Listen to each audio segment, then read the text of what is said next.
Well, I'm certainly glad you're here. How many of you grew up on a farm or still work a farm or have anything to do with livestock? Well, I'll tell you what, you're my kind of people, because I grew up on a farm in West St. Louis County, and we started out with beef calves, and if you raise livestock, the only way you can make money is if you raise a lot of your own feed, for those of you who don't have that experience. And so we raised our own corn, and we raised our own soybeans and our own hay, and we had a truck come out from the mill, and this truck would come out from the mill, and it would grind up the corn and the soybeans and the hay, and then we would add sacks of vitamins, minerals, trace minerals, and we'd make pellets out of it, and this is what we would feed the calves. In 6 months' time, we'd ship them to market to be slaughtered, or we'd save back some of the best ones for ourselves. We'd knock them in the head and eat them, put it bluntly. And it always fascinated me as a teenager that we did that for those calves, and in 6 months ship them off to be slaughtered, or we'd eat them. And we wanted to live to be 100 years of age without any aches and pains. And guess what? We didn't take any vitamins or minerals. And that bothered me. So I asked my dad, I'd say, hey, Pops, how come you do that for those calves, you don't do that for us?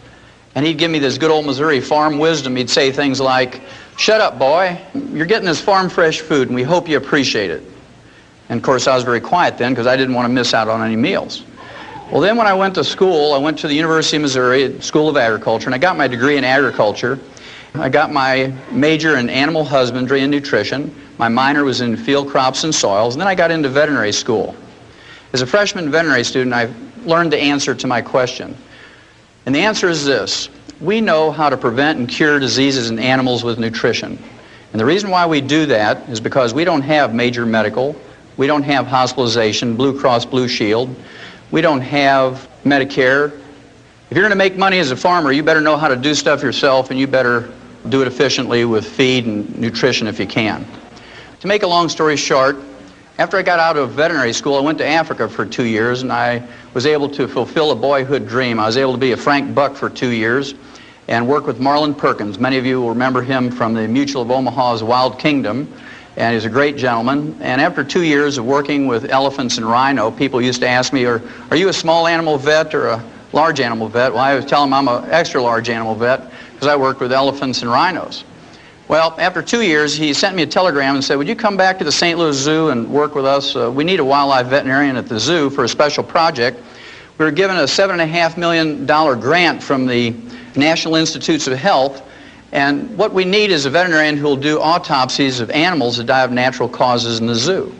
Well, I was just overjoyed to do that, and so I came back, and of course I not only did autopsies for animals that died in the St. Louis Zoo, but the Brookfield Zoo in Chicago, the Bronx Zoo in New York, the National Zoo, the LA Zoo, and so forth. And my job, again, was to do autopsies of animals that died of natural causes in the zoo and look for a species of animals that was ultra-sensitive to pollution.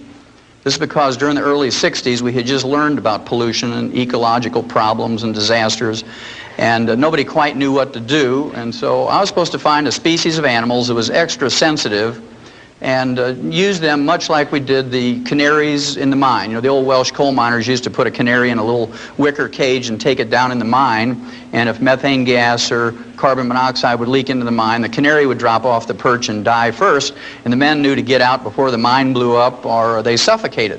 Again, to make a long story short, over a period of some 12 years, I did 17,500 autopsies on over 454 species of animals and 3,000 human beings who lived in close proximity to zoos. And the thing that I found out was this: every animal and human being who dies of natural causes dies of a nutritional deficiency. And that fascinated me. It took me back to those calves. I said, gee, that's fascinating. We could document this at autopsy, both chemically and biochemically, and things that you saw with the eye at the autopsy table. Well, that fascinated me. And I wrote scientific articles. I wrote 8 multi-author textbooks, and 1 textbook of my own costs $140 for medical students, and I'm sure the only thing they do is use them for door stops. And I couldn't get anybody excited. I was on 2020. I was on 1,700 newspapers. I was in magazines. I was in every network TV that you can think of. And guess what? Couldn't get anybody excited back in the 60s about nutrition. So what I did was went back to school and became a physician to use everything I had learned in veterinary school about nutrition in my human patients. And to no surprise to me, it worked. I spent 12 years up in Portland, Oregon in general practice. And it was very fascinating. What I'm going to share with you tonight is what I learned over those 10, 12 years using nutrition with my human patients.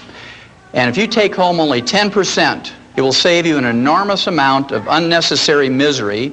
It will save you a gob of money, and those of you in Missouri know what that means. A gob means a lot. Okay, it'll add many healthful years to your life. Well, you can't do this. You can't get these healthful years, and you can't have longevity. You can't live to your genetic potential just falling off a stump. You have to do some things. And the first thing I have to do is convince you that it is worth doing these things. I'm going to start out by convincing you that the genetic potential for human beings is 120 years, our genetic potential for longevity. In May 11th, the oldest living American at this time and documented through the Guinness World Book of Records was Margaret Skeet. She was from Radford, Virginia. She died at age 115, and she died of a nutritional deficiency. You can tell that from her obituary. She died of the complications of a fall. What did she die from? Osteoporosis. Very good. She died of a calcium deficiency. She had no heart disease, no cancer, no diabetes, no other infirmities, but she died 3 weeks after a fall because she didn't have enough calcium. Her daughter said that she had a craving for sweets until she died, and that's a disease called pica.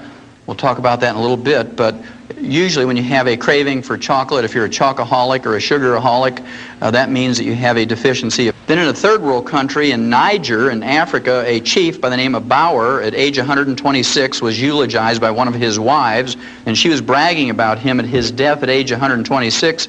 He was still in possession of all his own teeth. Okay, so you assume that other faculties are working too. Then here's a gentleman from Syria at age 133. He died in July of 1993. He fathered 9 children after the age of 80. And this meant if you add up 9 months for each child and a year for breastfeeding for each one and a year between each one of the children, he was still fathering children after age of 100. So there's still hope for you fellas. Then those of you who like science, in November of 1993, those 6 Biospirians came out of that dome in Arizona. They were in there for 2 years, 3 couples, and they were supposed to eat the perfect food and recycle the atmosphere and grow their own food and whatnot and have no pollution in their water or air or food. And when they came out, they were examined by medical gerontologists from UCLA, University of California at Los Angeles. They put all this information, their physical and their blood work and so forth, into the medical computers at UCLA. And the medical computers projected that they could live to be 165 years old if they continued to do what they were doing. So all of that just says to you that there's a possibility you can live to be 120. And when I grew up on the farm, we could grow 200 bushels of corn per acre. And with all the labor and all the fertilizer and everything else you did, you could make a profit if you grew 200 bushels per acre. But if you only got 100 bushels per acre and put out that same effort and the same fertilizer cost, you'd lose money. And so I want you to think about it. The average lifespan for an American today is 75.5.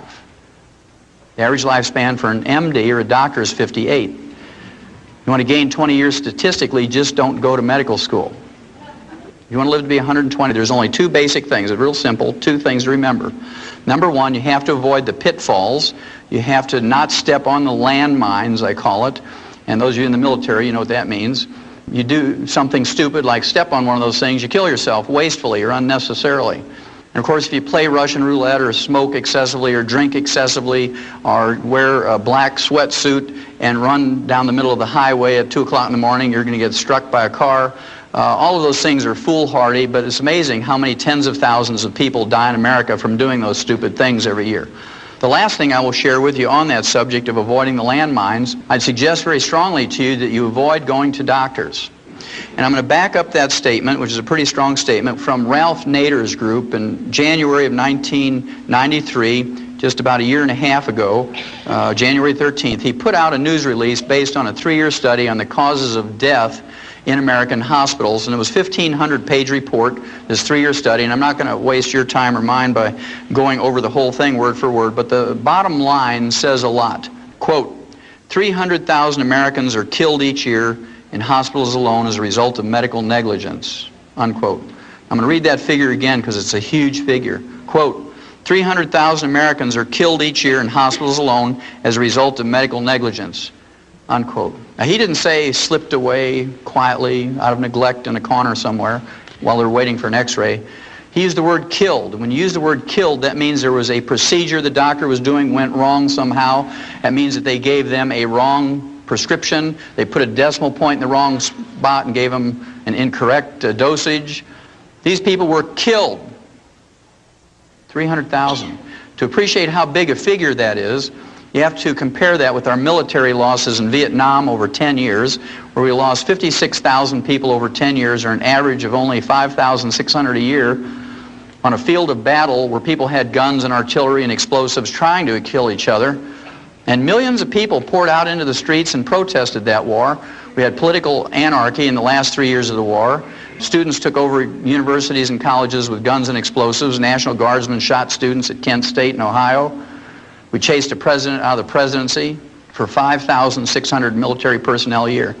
And here's one profession that takes your tax money in the form of Medicare and Medicaid and kills 300,000 of us a year, according to Ralph Nader, and I believe him, he has no axe to grind. And you can go out in the street any day of the week in any city, and there isn't even a crazy street preacher out there with a sign that says, "Protect us from doctors." I want you to think about that, folks. That's number one. You have to avoid stepping on the landmine. So there's a certain value in treating yourself when you can, or preventing disease so you don't have to get treated. Now, the second thing you have to do, number two, is you have to do the positive things. You have to do the positive things. And I'm going to start out here by just putting a figure up on the board. It's the number 90. And you need 90 nutrients in your diet every day. You need 60 minerals. You need 16 vitamins. You need 12 essential amino acids or protein building blocks. And you need 3 essential fatty acids. You need 90 nutrients in your daily diet. Otherwise, you're going to get a deficiency disease if you don't have them in complete numbers and optimal amounts. I can tell you that I was one of those nerds back when I was in college. I had a clipboard. We didn't have computers back then. So I had a clipboard, and I was one of those funny guys with glasses and would walk up and down in the student union there in Columbia and say, "Do you take vitamins and minerals?" I was still fascinated by that. And of course, people would kind of look at you crazy and say, "Well, yeah, I take vitamin E." And I'd wait for them to come up with the other 89, and they didn't. They just, "Oh, I take vitamin E." Well, today, if you ask people, "Do you take food supplements?" they say, "Oh, yeah, I take Tums." Because that's what, they hear all the time. Well, again, you need 90 nutrients if you're going to make it. But the newspapers know, and the magazines and TV and radio knows that we're interested in health and longevity and supplements. So they all talk to us, not because the medical profession has asked them to do that in their stead. The medical profession doesn't say, "Hey, we're so busy saving people with surgery and chemotherapy and radiation and pharmaceuticals, would you please educate the people on nutrition?" They do it because it sells newspapers. Well, my favorite article of all time appeared in Time magazine, April 6th, 1992. And if you haven't read it, I'd urge you to get it out of a school library or public library and photocopy it. Stick one copy on the door in the bathroom and one on the refrigerator. It's a cover article, and it says, "The real power of vitamins. New research shows they may help fight cancer, heart disease, and the ravages of aging." Again, there are 6 positive pages in here. There's only 1 negative sentence, and it was issued by a medical doctor who was asked by the writer of the article, what do you think about vitamins and minerals for people as food supplements? And here's what the doctor said, quote, "Popping vitamins doesn't do you any good," sniffs Dr. Victor Herbert, a professor of medicine at New York City's Mount Sinai Medical School. "We get all the vitamins we need in our diets, and taking supplements just gives you expensive urine," unquote. Well, to give you a Missouri translation of that, that means you're just peeing away your dollars if you take vitamins and minerals. You might as well wad up your dollars and throw them in the toilet and flush them away, because you're not getting any redeeming value from it. Those quacks are just taking your money for those vitamins and minerals. That's what he was trying to say. It got published. So it must be true, right? After having done those 17,500 autopsies in 454 species of animals from around the world and in 3,000 humans, and liking to be healthy myself and having children and grandchildren in the not too distant future great-grandchildren, I'd rather pee out 50 cents or $1 a day worth of excess vitamins and minerals. It's pretty cheap insurance. If you don't invest in yourself to the tune of $1 a day for vitamins and minerals, guess what? You're going to invest in the lifestyle of an MD somewhere. Because when you pay the medical doctor your fee for going to see him, not 1 penny of that goes to study how to diagnose or treat or prevent a catastrophic disease in a little child, like who was in here earlier, or how to prevent or diagnose or treat better breast cancer or prostate cancer in adults. Guess what that money goes for? It pays the doctor's mortgage, makes his Mercedes payment. It pays the tuition for his kids to go to medical school at Harvard. You know where Harvard is? Up in Boston. Pays the tuition for his kids to go to law school at Yale. Between 1776 and the Second World War, the U.S. government spent $80 million on health care and health care research and studies. Right now, we're at $1.2 trillion a year for health care. And it's free. We all know it's free, right? It's not free, but we're supposed to believe it's free, and everybody wants more of it and more free stuff. Well, I'll tell you what, if we used a human-type medical system for the agricultural industry and the livestock, your hamburger would cost $275 a pound. On the other hand, if you use the agricultural health system that we use in animals for humans, your monthly insurance premiums for a family of 5 would be $10 a month. You take your choice.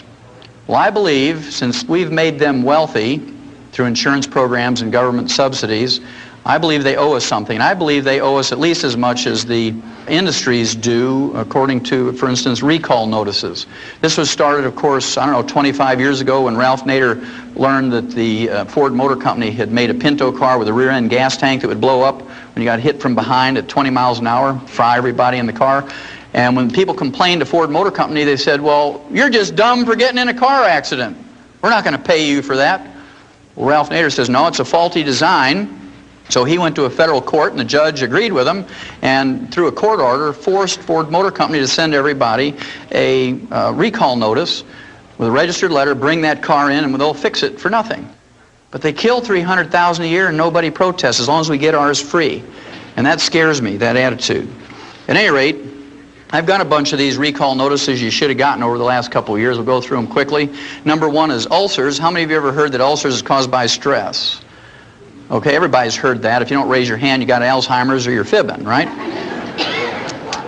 Well, we knew 50 years ago in the veterinary industry that ulcers, at least in pigs, was caused by a bacteria called Helicobacter pylori. And, of course, we couldn't get one of these high-priced stomach surgeons from Mayo Clinic. In fact, we always used to yell, hold the Mayo, when they'd say stuff like that.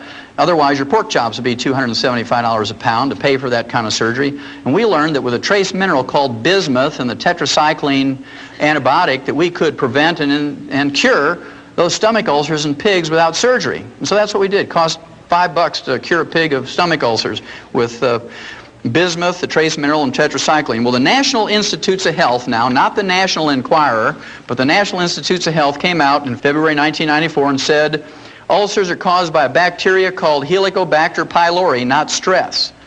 And they can be cured. They actually use the cure word in this news release. Medical researchers never do that. They always say, shows promising results or may be beneficial. They use the cure word, National Institutes of Health, and they say can be cured with a combination of the trace mineral bismuth and tetracycline. Well, for those of you who don't know what bismuth comes in, you can get it from any grocery store or drugstore. It's pink, about $2.95 for an 8-ounce bottle, and it's called Pepto-Bismol. So a teaspoon a day full of Pepto-Bismol and some aureomycin calf scour pellets, you can take care of ulcers. Now you have your choice, whether you're going to treat your own for $5 or go get whittled on. That's your choice. Then what's the number 2 cause of death in Americans? Terrible disease called cancer, right? Now when doctors get information on cancer, you'd think they'd photocopy that, and when they send you that bill, they should send you some photocopies of this stuff. Well, in September of 1993, the National Cancer Institute, not the National Enquirer, but the National Cancer Institute, and the Harvard Medical School up in Boston did a study on cancer patients, and they came out and they said an anti-cancer diet was found. Well, at any rate, they picked China to do this study because in one province, Henan province in China, they have the highest rate of cancer in the whole world. They took 29,000 people for 5 years in this study, and what they did was give them different vitamins and minerals at double the recommended daily allowance for Americans. Now that's a trivial amount. For instance, they use vitamin C for one group, and of course the RDA, or recommended daily allowance for vitamin C, is 60 milligrams. Double that's going to be 120 milligrams. You can't go into a health food store and find a vitamin C tablet or capsule for less than 500 milligrams for an adult.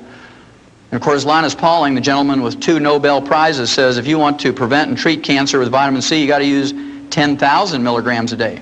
Well, all the doctors who used to argue with him back 35 years ago are all dead. And today, Linus Pauling's still 94, and he works 14 hours a day, 7 days a week on his ranch in the Big Sur in California and teaches at the University of California, San Francisco. So you have to make up your choice whether you're going to listen to the dead doctors or Linus Pauling. Your choice. Okay, vitamin C, double the RDA, nothing happened. Vitamin A, double the RDA, nothing happened. Zinc, riboflavin, the trace mineral molybdenum, niacin, nothing happened. In one group, they got a major benefit. In this group, they got 3 nutrients at one time. They got vitamin E, they got beta-carotene, and the trace mineral selenium. Those 3 were at double the RDA. And if you get a 0.5% benefit in any nutritional or pharmaceutical experiment, you've made a major improvement in humanity's life. And so these articles get published. So I want you to remember that statistic. 0.5% is major benefit. Well, in this group that received the vitamin E, beta-carotene, and selenium for 5 years, deaths from all causes were reduced by 9%. Almost 10 out of every 100 or 1 out of every 10 who were going to die in that 5 years from any cause survived. Then cancers, all cancers, 13% survived who would have died without those 3 nutrients. So 13 out of 100 lived who would have died. And then the type of cancer that was most prevalent in Henan province, stomach and esophageal cancer, 21% lived who would have died. 21 out of 100 lived. Now, to me, those are significant numbers, and your physician, for the number 2 cause of death in America, should have sent every one of you a photocopy of that, at least giving you information. Even if he didn't want to give you the advice, give you the information, let you make up your own mind. Well, here's one I think is funny on one hand, and on the other side, it tells you the attitude of physicians. This has to do with arthritis. It was in September 24th, 1993 that it was released.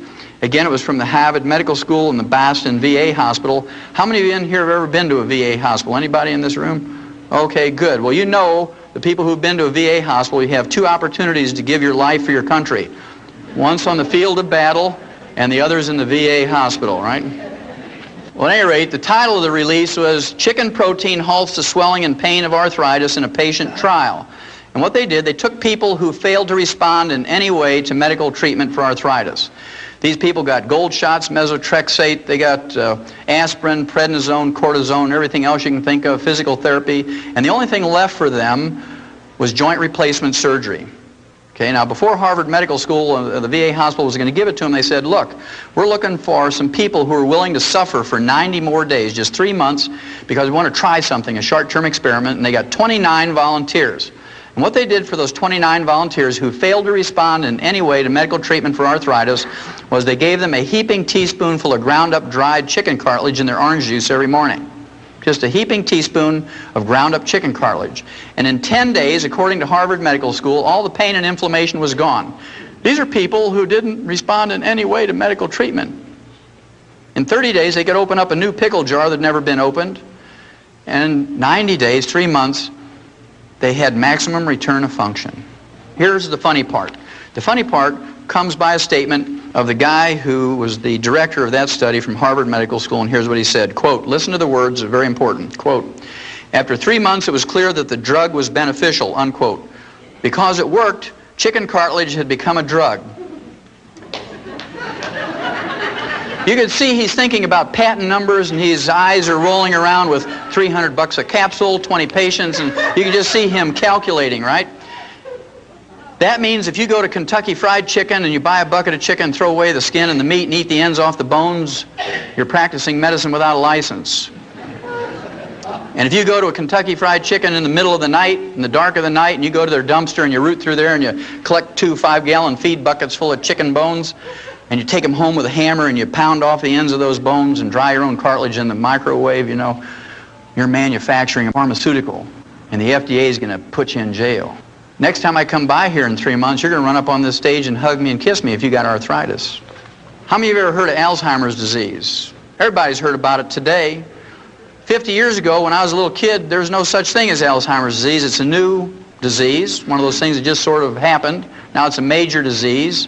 1 out of every 2 people who reach age 70 get Alzheimer's disease. Pretty scary. We learned 50 years ago in the animal industry how to prevent and cure in the early stages Alzheimer's disease in livestock. Can you imagine how much a farmer would lose if the pigs were all laying there scratching their heads saying, Why am I here? Where is the feed box?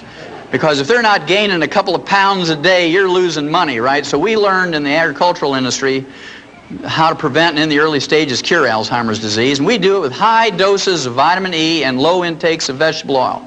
You say, Wallach, that's crazy. High doses of vitamin E. Well, you should have got a recall notice from your doctor in July of 1992 because the University of California, I mean, we're talking about a sophisticated research medical school here. University of California, San Diego came out and said, vitamin E eases memory loss in Alzheimer's victims. Now, they're only 50 years behind on that from veterinary medicine, so you might be safer going to a veterinarian. Then how many of you in this room ever had a kidney stone? Anybody in here ever get that, kidney stone? Okay, I see a few in here. What's the first thing a doctor told you to give up nutritionally when you got your kidney stone? Give up calcium. No dairy. No dairy. None of those vitamin mineral things with calcium in them because they have the stupid, naive, ignorant belief. That's pretty intense. They have the stupid, ignorant, naive belief that the calcium in your kidney stone comes from the calcium you eat, when in fact it comes from your own bones. When you have a raging calcium deficiency, a raging osteoporosis, then you get kidney stones. We learned years ago in writing in the agricultural industry, if you wanted to prevent kidney stones in livestock, you better give them more calcium. You better give them more magnesium and more boron. Now, the reason is, of course, bulls and rams, male cattle and sheep have special anatomy. When they get a kidney stone, they die. They're called water belly.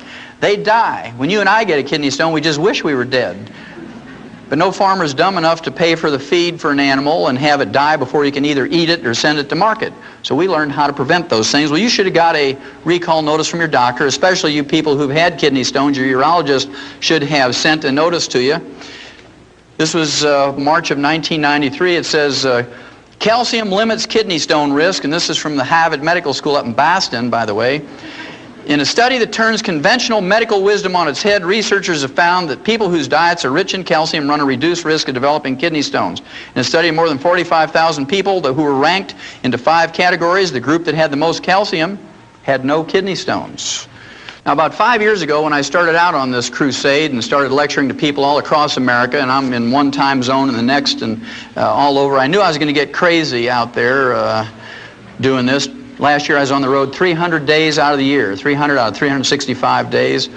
And so I decided I needed to have a hobby that I could take with me. Every time I get a little wacko, I could go in my room and do this hobby and I'd be okay. You know, it'd be kind of like having a little piece of home with me wherever I went. And I wanted to have a hobby that would help other people. I didn't want to collect baseball cards because I like football. And I didn't want to do just crossword puzzles because good mental exercise, but wouldn't help anybody else. And I couldn't take my compost pile. I like to garden, and the hotels don't like that, you know. So I decided I was going to collect obituaries of doctors and lawyers.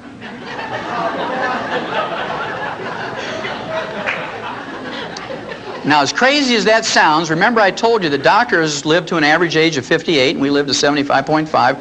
And here's a group of people, professionals, who pontificate to you and tell you, well, this is what you need to do. You need to give up salt and no caffeine, and you need to not eat butter and eat margarine and do all these crazy things. And they die at age 58 on the average. And anyway, I got a few of them here, some of my favorites. This is Dr. Stuart Cartwright, age 38. He dropped dead in his home. He was a family practitioner of a ruptured aneurysm. That's a ballooning of an artery that's a weakened artery because of the fragmenting or the brittle condition of the elastic fibers in arteries. Just like when you hit a chuck hole with your car tire and you break the cords in there and you get a balloon. He dropped dead like he was poleaxed, okay, right in his home from a ruptured aneurysm. Now, we learned in 57, aneurysms are caused by a copper deficiency. We had a pilot project, turkeys, and we made complete food pellets where you put all the 90 nutrients in there. And in the first 13 weeks, fully half of those turkeys died. Farmers were out there every morning picking them up by the bushel basket. They took them to the state diagnostic labs and they were autopsied, and they found out that they all had died from a ruptured aortic aneurysm. So they doubled the amount of copper in there, and the next year they didn't lose a single turkey from a ruptured aortic aneurysm. And they ran that experiment in mice and rats and rabbits and dogs and cats and calves and sheep and pigs and whatnot, and guess what? They found out that there's a whole series of diseases that are caused by a copper deficiency. Gray hair is the first sign. When you start getting gray hair, regardless of your age, you got a copper deficiency. You get skin wrinkles because the elastic fibers in your skin are going. Those little crow's feet around your eyes and facial and body skin wrinkles. You look like you're a little prune drying up. Okay? Then, of course, there's the varicose veins. That's caused by an elastic fiber breakdown. Then, of course, parts of your body begin to sag. Under your arms, your breasts, your bellies, your legs, all this stuff starts sagging. And you can go to a cosmetic surgeon or plastic surgeon if you want, but it's a lot cheaper and a lot more effective and a lot safer if you just take some copper. Dr. Cartwright may have had a medical degree, but he didn't have expensive urine, so he died of something that even a turkey wouldn't die from. Then here's one. This fellow, he was a doctor's doctor, Dr. Martin Carter. He almost made it. He died at age 57. He got his medical degree from Harvard Medical School and his PhD in medicine from Yale. He was autopsied by the best because he was a doctor's doctor. He said, quote, "The cause of death was a ruptured aortic aneurysm," said Dr. Jules Hirsch of the Rockefeller University Hospital, unquote. What did he die from? Copper deficiency. See, he didn't have expensive urine either. Then here's an attorney. She was so famous, she was from Detroit, age 44, Ellen Joyce Alter. She was in the New York Times obituary. She made the big time. And, of course, she probably had steel buns because she belonged to one of those private health clubs. All these gals want steel buns, you know, doing their little exercises. But she didn't have expensive urine because she died of a ruptured cerebral aneurysm. When they don't do an autopsy, the symptoms could be called a stroke or subdural hemorrhage, but very frequently they're caused by a ruptured aneurysm, which is a copper deficiency. She didn't have expensive urine. How many of you here have ever heard of a guy by the name of Stuart Berger? Stuart Berger, he wrote 5 best-selling books on health and diets and nutrition. He got his medical degree from Tufts Medical School, which is a very fine medical school in Boston, not too far away from Harvard Medical School. And the books he wrote included The Southampton Diet for Weight Loss. He wrote Forever Young, 20 Years Younger in 20 Weeks, and How to Be Your Own Nutritionist. And he died at age 40. How'd you like to follow his dietary practices? He died at age 40 of cardiomyopathy, which is a selenium deficiency. The same cause as white muscle disease or stiff lamb disease, and any farmer can go to a feed store and get selenium pellets or selenium injections, things like Seletoc and Bozy and so forth. And Dr. Stuart Berger, a guy who wrote 5 best-selling books on nutrition, died of a nutritional deficiency.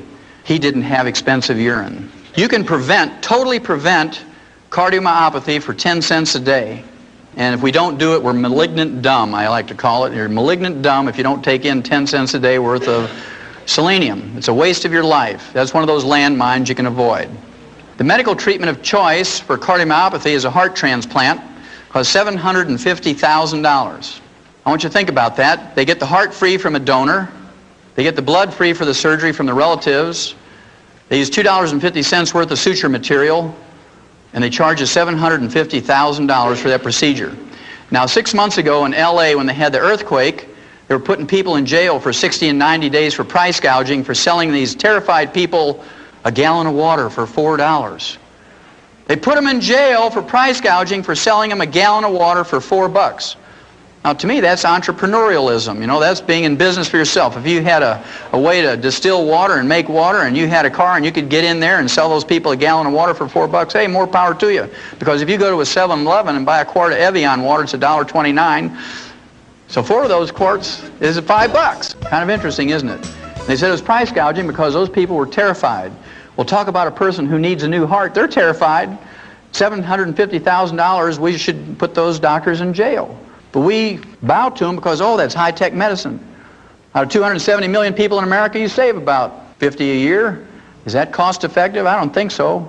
Dr. Stuart Berger didn't have expensive urine. Now, here's the last one, and many of you may know this woman. Her name was Dr. Gail Clark. She was age 47. She was the chief cardiologist of the West St. Louis County Group of Hospitals. She was the chief cardiologist for the St. Mary's Health Center in Richmond Heights in St. Louis County. She was age 47. Guess what she died from? Heart attack, a cardiomyopathy heart attack. You can just see her walking down the hall. She's got the stethoscope around her neck. You know, this is their little status symbol. Got my stethoscope around my neck. Back when I was in school, they folded it up very bravely and put it in their pocket. Boom! She falls down. She has a heart attack right in the hall.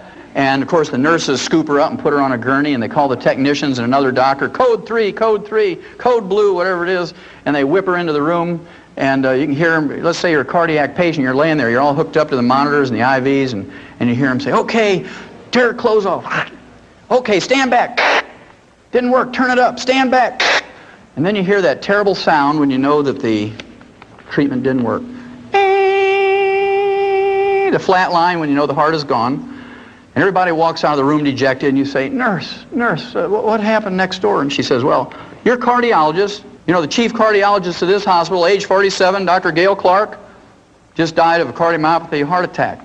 We can see all the patients, they're holding their gowns. And they're running out of that hospital, leaving their watches and their shoes and their checkbooks and everything and their plastic credit cards because they don't want to get what Dr. Gail Clark got. To me, the Reader's Digest is a magazine that never says anything negative or bad about anybody or any group. It's the sweetest little magazine that ever was. The September 1993 issue features an article that says, can you trust your doctor? It lists 12 ways that doctors scam your money. And I'll let you read 11 of them yourself. I'll give you the worst one. In addition to their income from office fees and surgical fees and lab fees and hospitalization, doctors get a kickback from the labs and the x-ray labs and clinics and hospitals.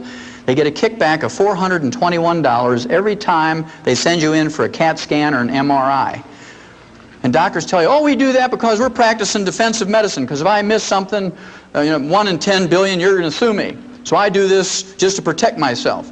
Well, if it was just to protect themselves and you knew them and they knew you, 90% of the people say, oh, just skip it, doc. If you don't really think it's necessary, let's save the money. But they got something more than defensive medicine to worry about. They get $421 in a kickback for every time they send you in for an MRI or a CAT scan. Well, when I practiced for 12 years up in Portland, somebody come to me with a terrible headache, never had one, I'd just walk up to them and tap them on the sinuses, and if they'd collapse to their knees, I know they had a sinus headache. Oh, doc, why'd you do that? Well, I just wanted, that's a cheap lab test, you know. Then if they had, thank you, if they had blood dripping out of their nose, I'd take a $35 x-ray to see if they had a cancer in there. $35 and a free lab test, as opposed to $421. If I wanted to make that $421, I'd have been a good thief. What I'd have done, I'd have built a chute right into that CAT scan machine, because I knew how to build chutes living on a farm. And I'd have gone out in the street and I'd have got every homeless person, I'd line them up in them chutes, and I'd put soup and a Big Mac at the end of that tube, you know. And I'd say, I'm going to buy you a $1.50 dinner. I'm a good guy. I'm going to buy you a $1.50 dinner. You just got to go through this chute, go through that tube, and you get your sandwich and your soup. Man, they'd be flowing through there, maybe 100 a day. And I could start adding some things up. It'd be a lot of fun. At any rate, the average doctor gets $228,660 a year in CAT scan kickbacks. $250,000 a year. In any other industry, if you do that, politicians, lawyers, businessmen, stockbrokers, they get put in jail. But doctors, it's okay, because insurance pays for it. We don't mind if they steal. It's blind. It's free. Remember I told you I was going to tell you about pica. Pica is a funny disease, P-I-C-A. I'm not talking about the type style that you see in typewriters and computers. But pica is a disease that farmers know about. In horses, it's called cribbing, when they chew on the feed bunk, the wooden feed bunk. You know you better give them some minerals, otherwise they're going to eat that feed bunk. And cattle, dairy cattle especially, where they're losing lots of minerals through their milk all the time, intensive milking, you'll see them picking up big rocks in the creek and chewing on them, or they'll chew on barbed wire, or maybe you'll see them walking down through a path with a deer bone in their mouth or something, or a shingle. That's called pica. And a good farmer or husbandryman knows you better give them some minerals, otherwise they're going to eat the barn or something. In human beings, we see this at funny times. Pregnant women are notorious for pica. In the middle of the night, they'll elbow their husband and say, hey, you better get up, I want some pickles and ice cream. They're craving minerals because that fetus is pulling minerals out of their body. And they need some more minerals. And so it's recognized as a craving for things like sweets and salt. We see this in pregnant women. I used to have people come to my practice and they say, Doc, do I need to go see a shrink? I said, why is that? Well, I wake up in the middle of the night and I go outside with a spoon and I eat dirt. And no, that's okay. Just make sure it's clean dirt. Then they say, my kid sits there with a kitty litter box between his legs and he has a spoon and he's eating that stuff out of the kitty litter box. And then in housing projects, little kids will eat lead paint off the walls and they get lead poisoning, get learning disabilities and bone problems and anemia. And we're good, so we spend $5 million to scrape the lead paint off of there and repaint it with latex paint. And all we have to do is give those kids 10 cents a day worth of minerals. It'd be better for them and save us $5 million. It's your tax money, and if we allow them to throw them away, those dollars, is kind of interesting. If you have a selenium deficiency and you don't want to wait until you get cardiomyopathy and drop dead from a heart attack to recognize it. If you look on your hands and look in the mirror in your face, if you have liver spots or age spots, and I see quite a few from here, you have an early selenium deficiency. That's called free radical damage. And fortunately for you, if you recognize that and you start taking in some selenium, in 4 to 6 months those will go away. You'll reverse that in 4 to 6 months. And when they go away on the outside, they're going away on the inside, in your brain and your heart and your liver and your kidneys. And if you have low blood sugar, how many in this room have low blood sugar? Anybody in here have low blood sugar? Okay, about 10%. How many of you have ever seen a hyperactive kid who gets on sugar? Okay, about everybody in the room. People who have sugar problems are like alcoholics. There's good ones and bad ones. You know, the good alcoholics are one, when they get 2 drinks, they just go off in a corner and go to sleep, right? Same way with somebody with low blood sugar. They eat a big meal or they eat a piece of pie, 3 hours later, they clunk out and go to sleep. Then there's bad alcoholics. They're the one that gets 2 drinks in them and they get violent and enraged and they want to fight everybody. Punch holes in the wall, and, you know, big brave fellows, and they kick their wife and kick the dog and take the chainsaw and cut their neighbor's tree down and all these wild things and drive reckless down the roads and kill people. Those are the bad drunks. Well, people who have blood sugar problems, there's bad blood sugar people too. They get a little crazy. Okay, I don't know how many of you remember the Twinkie defense, right? Remember when somebody murdered 2 people? And he claimed he ate a Twinkie 3 hours before he murdered them, so they let him off because he got temporarily insane every time he ate sugar. Now, don't any of you try that. Well, chromium and vanadium deficiency will result in these sugar problems. Low blood sugar, and if you let it go on for any length of time, you develop diabetes, chromium and vanadium. Then a tin deficiency, the early symptoms of a tin deficiency are male pattern baldness. I see a lot of tin deficiency in this room. Yes. And if you let it go on for any length of time, you get deafness. Then there's a boron deficiency, and you gals should know about boron because it helps you keep the calcium you take in your bones so you don't get osteoporosis. Boron. Also, it helps you make estrogen. It helps you fellas make testosterone. If you don't take in enough boron, you ladies are going to suffer miserably going through menopause. Okay, you're going to have all those terrible symptoms. You fellas don't get enough boron, can't make testosterone, you won't know whether to lead or follow on the dance floor. You're going to be confused. She's saying he's got a boron deficiency. The first symptoms of a zinc deficiency is you lose your sense of smell and your taste. You say, oh, you know, food just doesn't taste good anymore, and you don't have a cold or anything like that, and you say, your wife says, well, aren't you excited about dinner? I spent the whole day in the kitchen cooking dinner. He said, well, I didn't smell anything when I walked in. You know, he's got a zinc deficiency.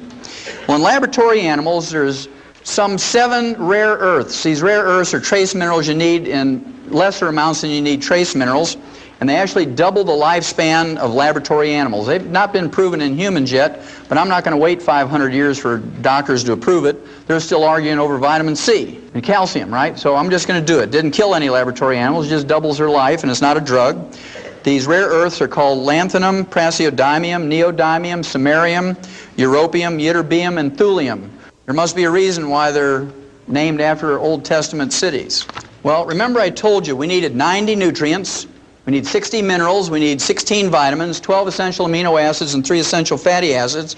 And of course, we're lucky in that plants as a group can make most vitamins, amino acids, and fatty acids. Plants can do that because they just take carbon out of the air and make carbon chains to make vitamins, amino acids, and fatty acids. But you have to eat 15 to 25 different plants a day in the right combinations to make this happen. Theoretically, it's possible, but most Americans don't do it. The average American thinks if they eat some potato buds out of a Betty Crocker box, they're eating a vegetable. Okay, so you got to be careful what you're considering a vegetable. Then, of course, people want to do right by their doctor, and they eat low-fat turkey breasts, and they put a half a jar of mayonnaise on there, and they put it between 2 slices of Wonder styrofoam bread. Remember that stuff you can insulate your house with and put in your shoes when you get a hole in the shoe? I remember when I was a kid, it was a lot of fun because we have Wonder Bread. We didn't have TVs back then on the farm. We didn't even have dryers that went round and round, so the only thing you could do in the wintertime was sit in the kitchen and wonder at a loaf of Wonder Bread. And it had the blue and red and green and yellow balloons on there. And if you read the labels many times as I do, you know it said things like, helps build bodies at 12 ways. And about 15 years later, the FDA made them change it to help build your body 8 ways. Now if you go to the store and look at Wonder Bread wrappers, it just says Wonder Bread. So it kind of gives you a clue. So even though this is theoretically possible, it's not likely to happen that you're going to get your vitamins, amino acids, and fatty acids in proper proportions from your diet. And so if your life is as valuable to you as mine is to me, and my children's and my grandchildren's is to me, I would make sure that I take in all my vitamins and amino acids and fatty acids, because I guarantee you won't make it to 120 if you don't. You're just not going to do it. Now, minerals are another story. We have a tragic story when it comes to minerals, because plants cannot make minerals in any way, shape, or form, and if they're not in the soil anymore, they're not in our plants. Our farm soils and our range soils are depleted of minerals, and the crops, the grains, the fruits and the vegetables and the nuts that are grown on these depleted farm and range soils are minerally deficient, and the people who eat them get mineral deficiency diseases, and the only way to prevent and cure them is with mineral supplements. Do you think it's gotten any better? No. It has not gotten any better, it's only gotten worse. And the reason is, if you guys do what we did, and people continue to do, is we put NPK on our land, nitrogen, phosphorus, potassium, and you see it as these three numbers in many combinations of ratios, and these represent percentages of these three nutrients, nitrogen, phosphorus, potassium. And those of you who don't have any experience on farms, the reason why we do this is farmers get paid for tons and bushels. There's no subsidy that encourages people to put 60 minerals back in the soil. You get paid for tons and bushels, and for 40 bucks an acre, you can get the maximum yield in tons and bushels. It only takes 5 to 10 years to deplete the land of minerals, because every time you harvest a crop, those plants pull minerals out of the soil, many pounds per acre every time you haul a crop out. So soon those minerals are gone. And if you only put back in 3 and you take out 60, it's like a checking account. If you only put $3 in your checking account every month and write checks for 60, what's going to happen to your checks? Boing, boing, boing, they bounce, exactly. Well, I can tell you that our health is bouncing right now to the tune of $1.2 trillion a year. It's our responsibility, each and every one of us, to be responsible for our health and consciously take in these minerals. Well, I have a lot of people ask me, well, what did these people do thousands of years ago? They didn't even have commercial fertilizers. What did they do, these societies that had long-lived people and whatnot? Well, I want you to think about the Egyptians, the Chinese, people from India that lived around these great rivers, the Nile River, the Ganges River, the Yalu River in China. And what used to happen was every year or so it would flood, just like it did here in northern Missouri last year. And every time it flooded, guess what would happen? It would bring silt or rock dust from mountains from 500 or 1,000 miles away. And those people would pray to every god they had, the water god, the sky god, the wind god, the rock god, to flood. We pray, don't flood. They used to pray to flood because they had their floods during the wintertime, and it would put silt and minerals back in the soil, and their grain was very valuable. King Philip, who was the father of Alexander the Great, married the 12-year-old child queen of Egypt, Cleopatra. She didn't look like Elizabeth Taylor, all made up in beautiful costumes. She was a little flat-chested teeny bopper, not very sexy. But Philip married her because she controlled the best wheat in the world. And if he wanted his Macedonian army to conquer the world through his son Alexander the Great, he needed the best wheat in the world, so you could march 20 hours a day, fight for 6 hours, and win. If they used the wheat from the depleted soils in Greece, they couldn't go 20 minutes without saying, "Mommy, pick me up." Can you imagine these big Greek soldiers? "Oh, my legs hurt, pick me up." And so they knew the best place to get wheat was from Egypt. It was those floods that gave them those minerals. And all those cultures that came up with all the great art and all the great technology came from those places because they had more intelligence, because they had more nutrition, more minerals, I heard somebody say. Very good. Well, you're getting the picture. Well, what I'm going to do here is I'm just going to pick out a couple of minerals, just a couple of them, so you get the idea. It applies to all of them. Let's just pick out a common one, like calcium. Everybody knows about calcium. Calcium deficiency will result in something like 147 different diseases. They're just different names. They're named after people like Bell's palsy. You know, everybody knows about that. One side of your face sags. It's not a true stroke. It just affects your facial muscles. It's caused by calcium deficiency. We'll talk about it in a little bit. But everybody knows about this one, osteoporosis. It's the number 10 killer of adults in the United States. It's very expensive. It costs you $35,000 each for each hip to replace. It's okay. It's free. Insurance will pay for it. It costs you $70,000 for both hips. As expensive as it is, and the number 10 killer, remember, Mrs. Skeets from Radford, Virginia, aged 115 years of age, she died of complications of a fall.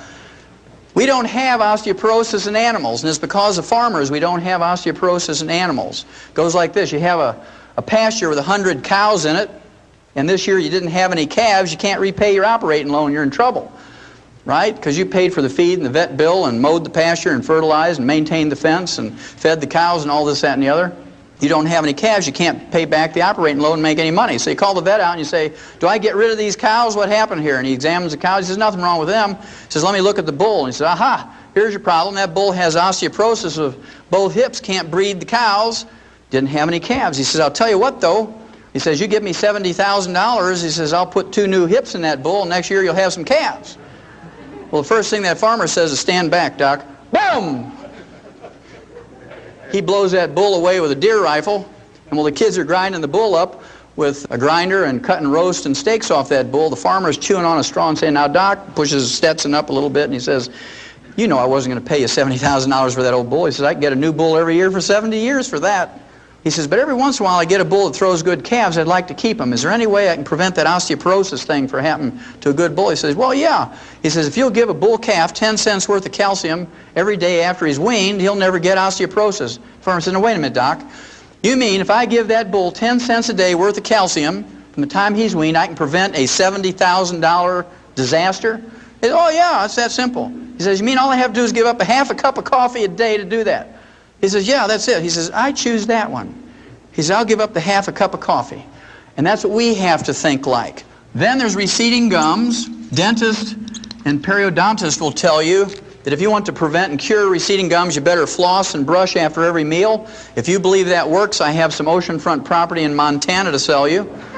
If you all know your geography, you know that doesn't work. Now, as a veterinarian, I've seen hundreds of thousands of animals of all kinds, mice, rats, rabbits, dogs, cats, sheep, pigs, horses, lions, and tigers, and bears, and they don't get receding gums. And they don't floss. Now, they do get funky breath, but they don't get receding gums.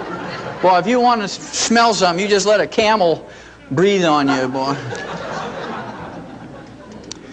Well, the reason we don't have receding gums in livestock is because we've dealt with the osteoporosis problem. Receding gums is not a deficiency of flossing. It's in fact osteoporosis of the jaw bones and of the facial bones. So if you have gingivitis or receding gums, you have advanced osteoporosis. Those bones around your teeth are melting away little bit by little bit every day. And if you take your teeth out at night and put them in a glass next to your bed and that fizzy stuff, you have major advanced osteoporosis because all your bone has melted away. Then there's arthritis. We talked about that a little bit earlier. Remember the chicken cartilage? 85% of all arthritis is caused by osteoporosis of the joint ends of the bones. You're talking about degenerative arthritis, osteoarthritis, sciatica, lumbago, rheumatism, all those sorts of things. They're caused by osteoporosis of the joint ends of the bones. I want you to think about something for a minute.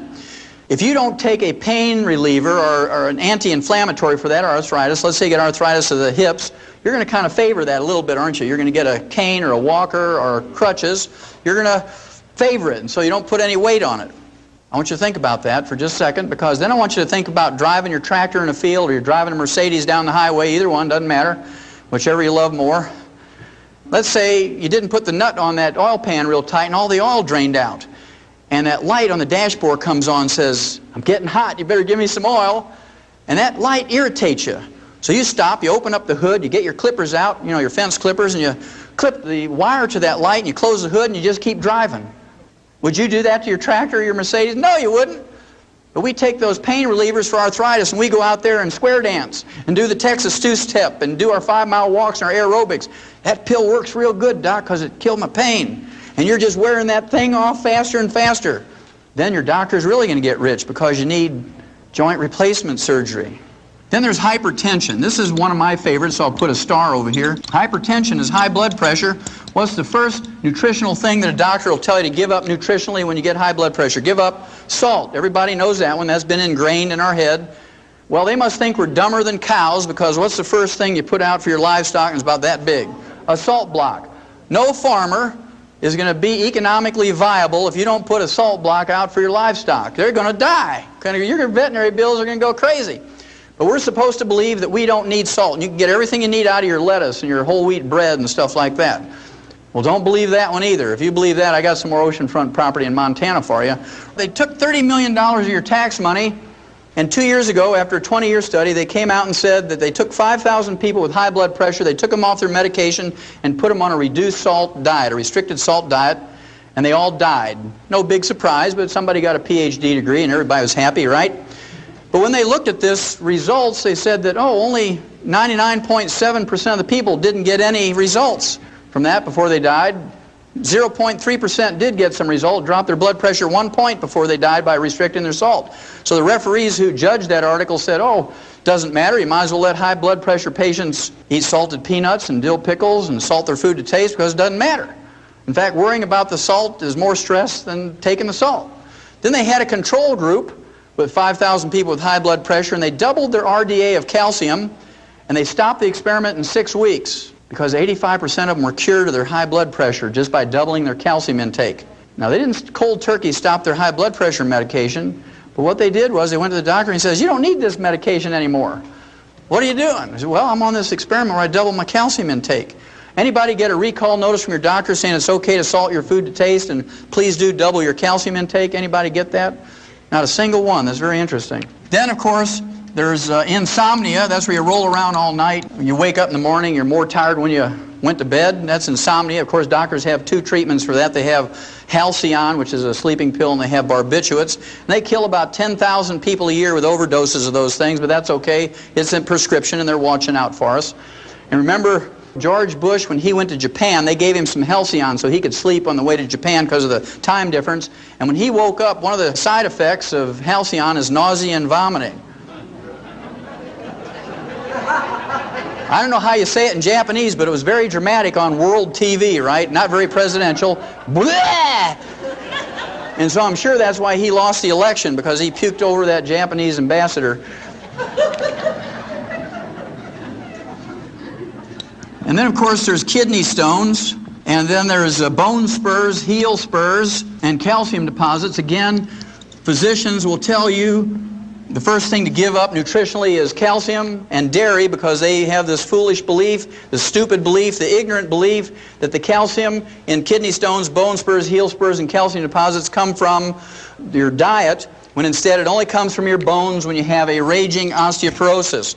And when you get these things, you need more calcium, not less. Then there's cramps and twitches. You wake up in the middle of the night and your foot is all cramped up around your neck and you say, Lord, take me from the knee down. I'm not going to make it till morning.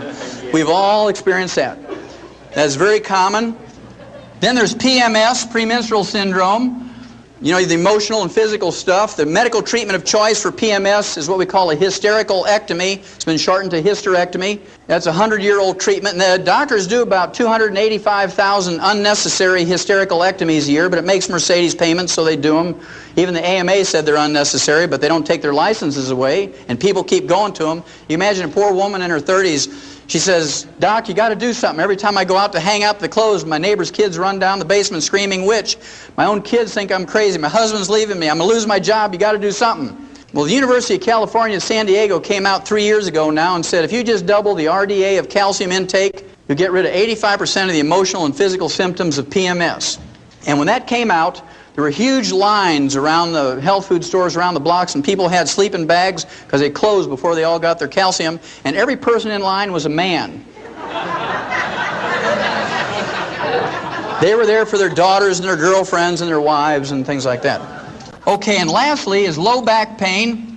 85% of Americans get low back pain whether you work on a computer or you unload hay or you drive big trucks, doesn't matter. Low back is a big problem.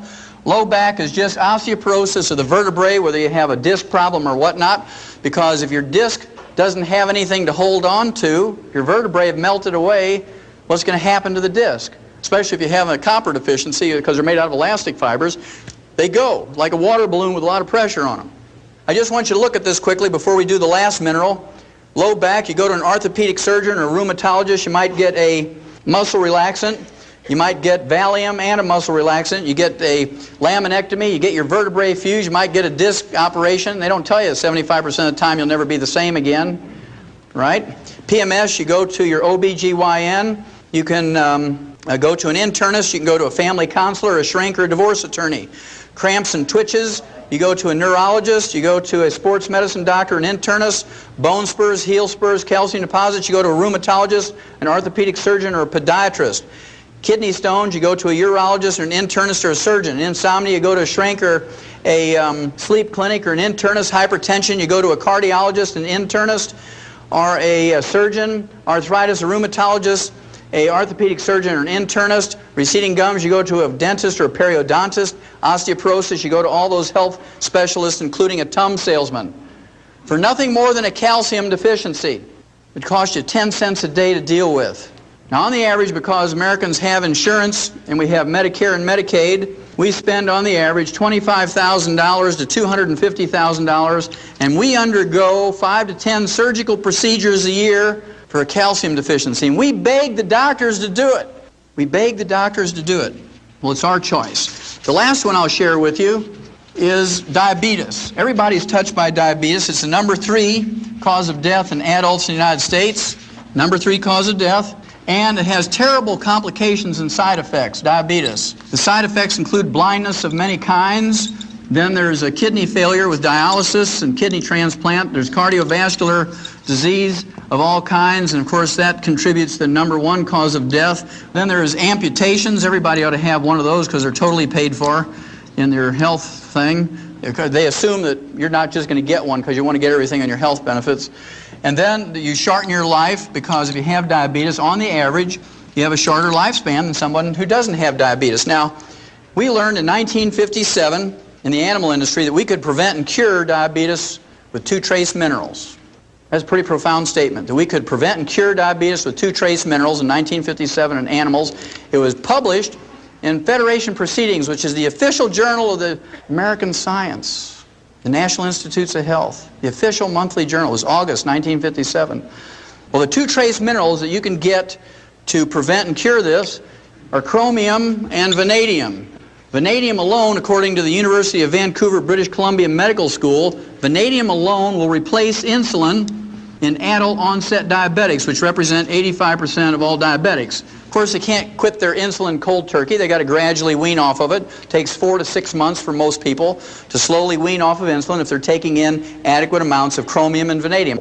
Now, to me, this is criminal, because if you write to Hills Packing Company that makes Science Diet dog food, they're right over here in Topeka, Kansas, so they manufacture Science Diet dog food and other Science Diet products, high-tech foods for animals.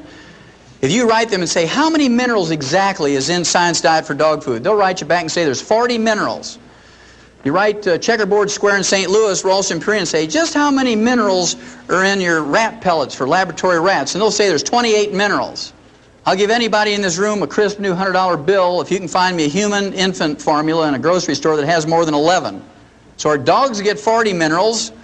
Remember, that's what Mike Murphy was saying. His dog never seems to get sick because he's getting this canned dog food with all these vitamins and minerals in there. So our dogs get 40 minerals, our rats get 28 minerals, and our human infants get 11. Is that fair? No, that's called fraud.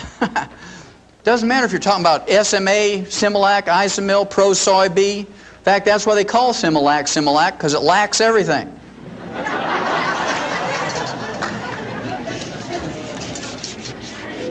Okay, if I've convinced you that you have to consciously take in all the minerals yourself, that you can't depend on your food, and certainly you can't depend on anything that's boxed or packaged or bottled, there's 3 types of minerals that you have to be concerned about. One is metallic minerals, and metallic minerals are essentially ground up rocks. Metallic minerals are things like oyster shell, eggshell, dolomite, limestone, calcium carbonate, clays of various kinds, Mount Marulanite clay, seabed minerals, Tums.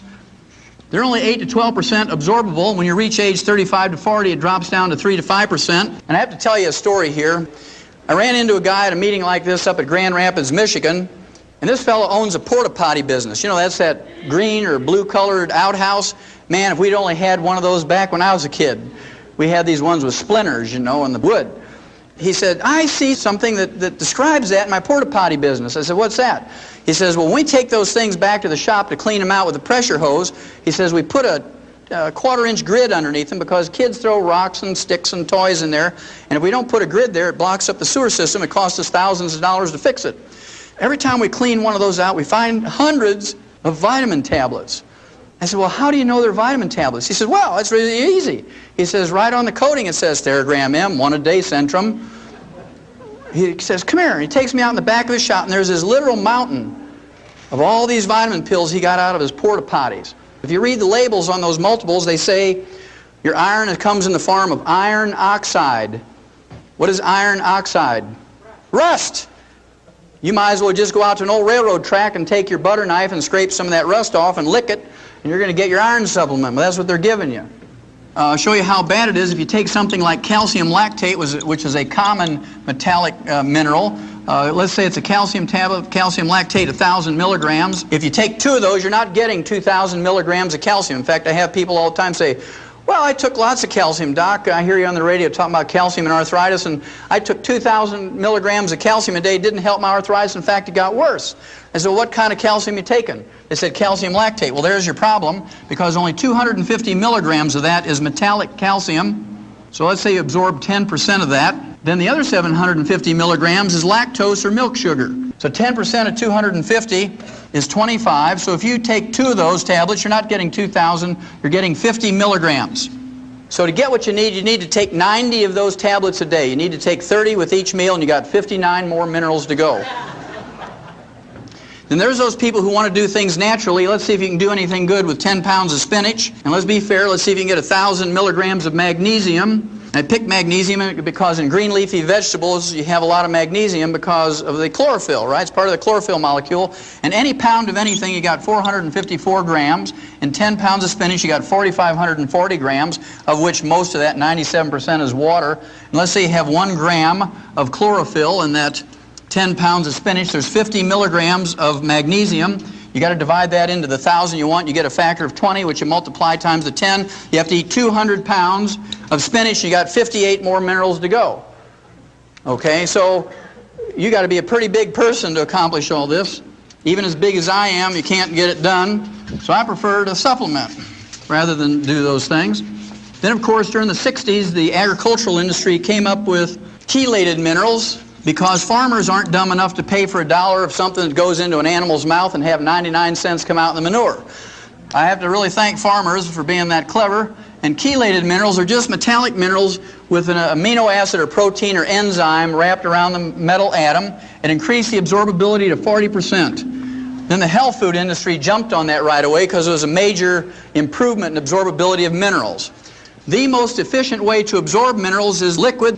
They're very small particle size, are 7,000 times smaller than a red blood cell, and they're negatively charged, so you actually have an electrical or magnetic gradient that concentrates these minerals. Plants have a very interesting part to play in colloidal minerals. Remember, we said that plants cannot create minerals. If they're not in the soil, plants can't make them. At any rate, metallic minerals are taken up by plants when they're in the soil. Plants convert them in their tissues to colloidal minerals, and this is how we store minerals in our body. This is how we use minerals in our body. This is how we transport minerals from their storage place to their site of use in the colloidal form. Well, our plants, our crops don't have much in the way of colloidal minerals in them because we don't have any metallic minerals in our soil. Are these minerals important? You bet your life they're important.